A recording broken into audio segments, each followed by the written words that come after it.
Any thoughts on out-of-date sun cream? Probably be alright, won't it?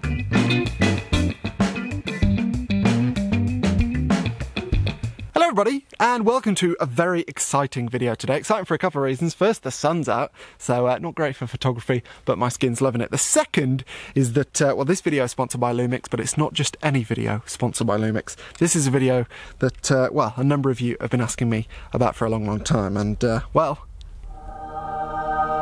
yes, I finally have my hands on a Panasonic Lumix S1R, and well, the aim of the game today and for the next, I don't know, few weeks I guess, while I've got it on loan, is to test it out, to see what I think of it. Now, a number of you have been asking me if I'm going to do a review of this camera, and the answer to that is no. As I said, this video, lots of other videos I've done, have been sponsored by Lumix. I'm a Lumix ambassador. I've used Lumix cameras for years, and the reason I've used them for years and that I'm an ambassador is because I generally love their cameras, and therefore the chances are I'm going to love this. And if I say that in a review, then people are probably just going to go, well, of course he's going to say that, he's sponsored by them. So nobody really stands to gain much from a review of this camera from me, I don't think. What I am going to do, as I said, is spend the next few weeks using it while it's on loan to me, and at the end of those few weeks I'll do a video comparing this to the G9, which I'm using for stills and well, and recording at the minute actually, and I'll talk about whether or not I think I could switch to this from the G9, and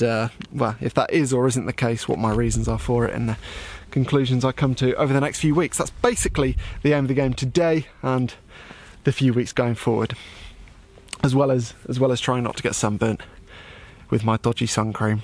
Right, let's go and get some initial thoughts.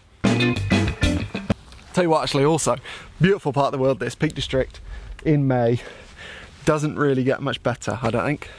Well, Caribbean in July is not bad either, but this is quite good.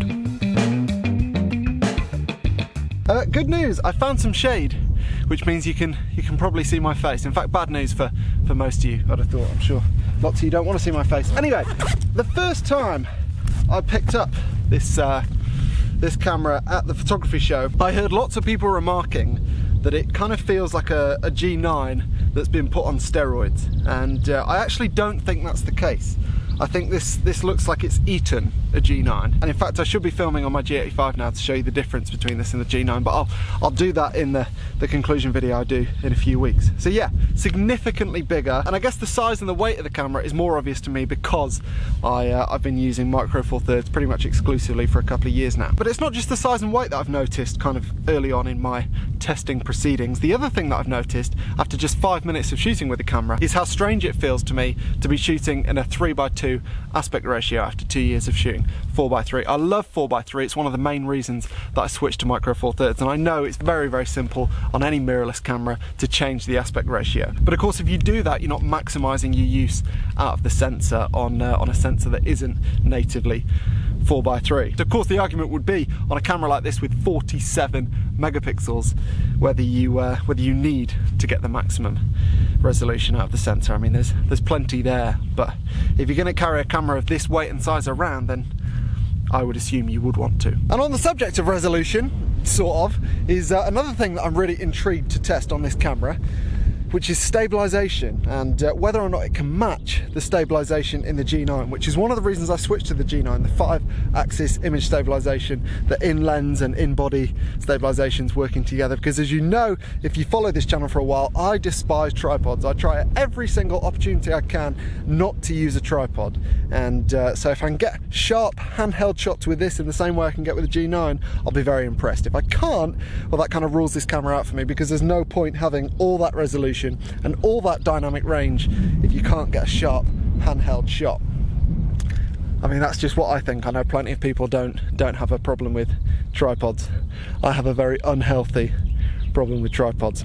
Anyway, dynamic range is something we can test over there in that cave. I thought be a good place to test that. Handheld, of course, as you'd expect.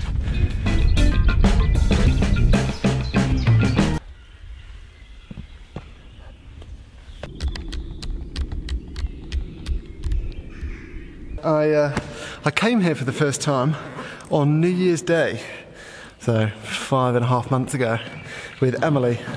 And down that little path that I've just walked up was the slippiest thing I've ever walked on.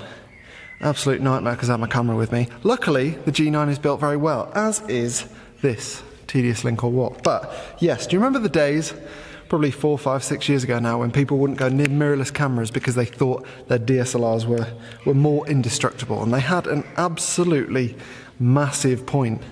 Now though, I just don't think it's the case. I mean, these things are built like absolute tanks. I'd have no concerns about treating this in the same way I'd treat a DSLR, which is with love and respect, but you know, occasionally things happen. But yeah, built very well indeed, as is the G9. Don't worry, it's fine. I haven't forgotten you. You're built well too. But yeah, very, very impressive build quality. Anyway, we're in the cave now, so dynamic range. Oh!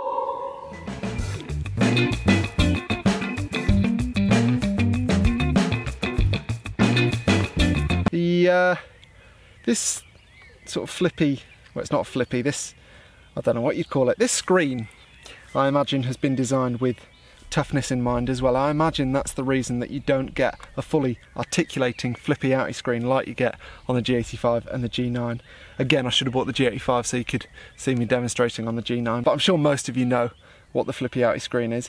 For me, the fact that this hasn't got one is almost a deal breaker, because as you know, as you can see right now, I make videos for YouTube, and it's very handy to be able to flip out your screen to be able to see yourself in front of the camera. I imagine most people though who buy this camera, or who are considering buying this camera, probably wouldn't spend all that much time in front of the camera, and if they did, they're probably the sort of people who would just buy an external monitor for studio work and stuff. So maybe it's not the end of the world, but I really like to be able to check focus and stuff on yourself when you're filming.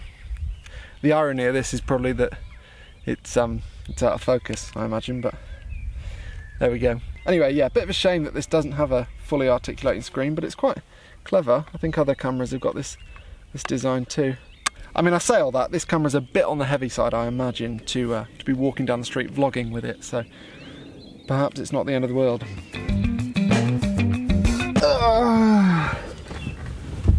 That, I think, is enough horsefly bites for one afternoon.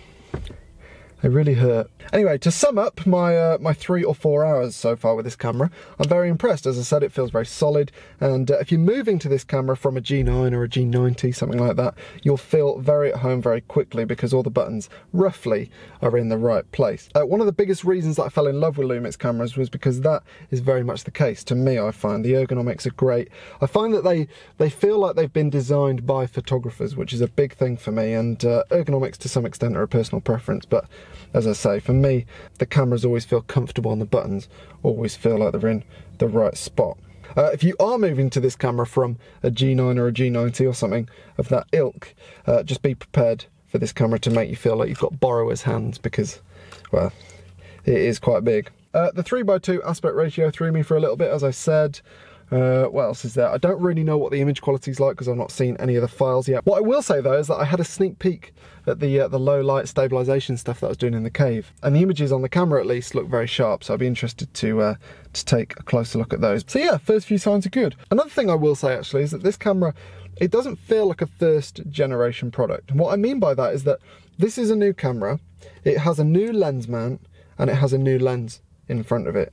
And for the last 3 or 4 hours, I haven't found anything ergonomic that annoyed me or just feels kind of ill thought through, which is sometimes the case when you have the first generation of a new line of products. So that's pretty impressive, and well, a good sign, a good first impression. Speaking of first impressions, if you felt like this video needed some drone B-roll to kind of break it up, maybe some stuff around the cave or whatever, I agree. In fact, I tried to get some with my new drone, my Mavic 2 Pro or my Mavic Pro 2, whatever it's called, and well, I failed miserably because my remote wouldn't connect to my phone properly. It kept connecting, and then 2 seconds later it disconnected, and then it connect again, then disconnect again. Just a nightmare. I suspect, or I hope really, that the problem is this little wire because this is the cheapest item and won't require me to send the whole thing back, which I can't really afford to do because I'm going to the Faroe Islands next week, and that looks like a real drone place. I'm hoping it's this because this is the problem that I had with my my Mavic Air. The cable was just rubbish and wouldn't connect properly, so fingers crossed for that. But all in all, it's a good job I'm not doing a first impressions video of this. Anyway, thank you very much for watching, and I'll see you next time. Oh yeah, the book, I keep mentioning the book every week in every single video I do at the moment, but yeah, basically, unless you've ordered in the last few days, your book has probably been shipped. I say probably, your book has been shipped. And well, thank you very much for your patience. I'm very proud of them. I hope you enjoy it as much as I enjoyed making it. There are still some left, so I'll put a link in the description. Again, thank you for watching, and set an alarm, not an alarm, I meant calendar. Put it in your calendar that in a few weeks there'll be a video about the comparison between these two. I've already told you that. Thanks for watching.